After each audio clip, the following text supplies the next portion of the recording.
un trésor qu'on découvre comme les touristes au détour d'une ruelle. La cathédrale d'Antibes, c'est une des 11 églises et chapelles de la ville.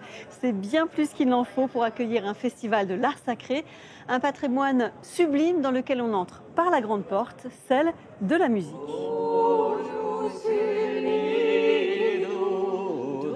C'est un lieu emblématique du Cap d'Antibes.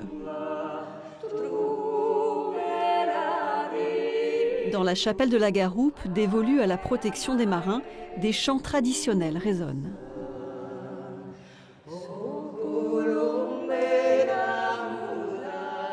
Ça raconte la vie telle qu'elle a été vécue, puisqu'il y a des chants à boire, des chants des berceuses, il y a des chants religieux.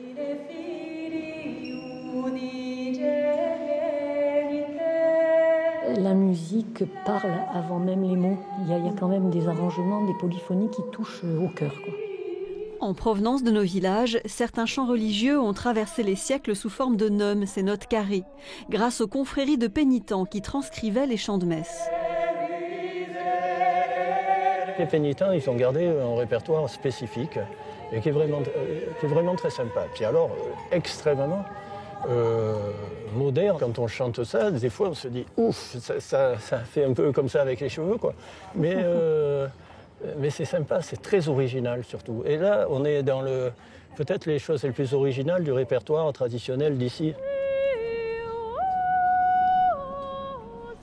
Des répertoires confidentiels jusqu'aux grandes œuvres de la musique sacrée. Dans la cathédrale d'Antibes, le requiem de Gabriel Fauré s'apprête à prendre toute son ampleur à la faveur d'une acoustique exceptionnelle.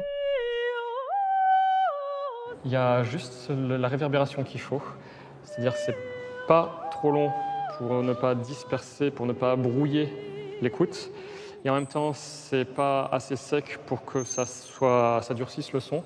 Donc c'est une acoustique qui enveloppe vraiment la voix, qui est vraiment superbe.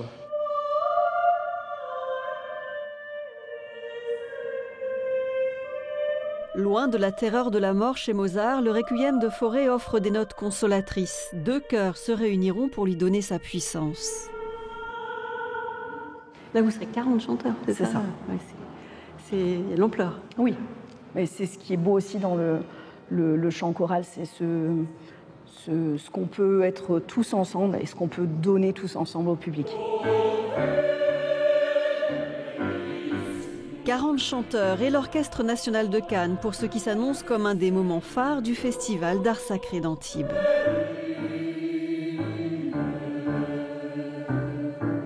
Changement de décor avec vous, Philippe de Pétris. On se retrouve ici dans la chapelle Saint-Bernardin. Évidemment, dans un endroit comme ça, on ne joue pas les mêmes musiques que dans une cathédrale. Évidemment. On estime sa construction à 1513. La chapelle a été complètement réhabilitée il y a une dizaine d'années. C'est une forme qui permet à la musique de chambre de s'exprimer, donc des pièces plus intimistes, plus de proximité et dans une acoustique magnifique. Vous y jouerez personnellement dans le cadre du festival et vous jouerez la surprise puisque ce ne sera pas de la musique sacrée. On va évoquer un compositeur génial qui a fait aussi beaucoup de musique sacrée qui s'appelle Rossini. Et nous avons la chance d'avoir ici avec nous pour évoquer cette grande personnalité, Frédéric Vitou, qui est membre de l'Académie française. Et donc, dans ce cadre-là, il m'est apparu intéressant de donner cette création mondiale autour de cette conférence sur Rossini et de pièces de jeunesse de Rossini que nous allons jouer avec des musiciens italiens de grand renom. Alors, qu'est-ce que ça donne de la flûte dans cette chapelle? Comment ça sonne? Vous nous montrez? Je vous montre, oui.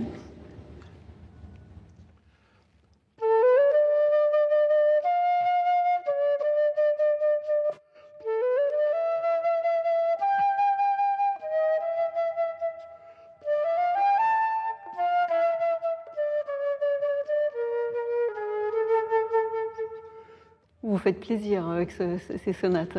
Oui, c'est de la très belle musique.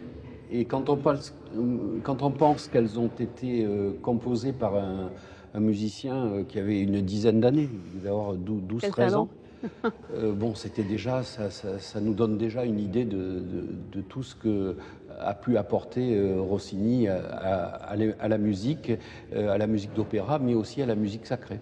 C'est le but du festival, de désacraliser toute cette musique? De tout temps, l'art sacré a rassemblé les hommes, que ce soit dans l'architecture, les cathédrales, les églises, cet extraordinaire patrimoine que nous avons, et puis aussi dans ce patrimoine immatériel. Alors c'est une communion, mais ce n'est pas une communion dans le sens sacré du terme. Communion, c'est-à-dire réunion des hommes, et voilà, c'est dans ce sens qu'il faut prendre ce festival d'art sacré. Et on va faire confiance à l'écrivain Stendhal pour finir, qui nous dit en substance qu'on ne va pas s'ennuyer, puisque lui, fin connaisseur de Rossini, disait au sujet de ses sonates « J'y vois une fraîcheur qui, à chaque mesure, fait sourire de plaisir ».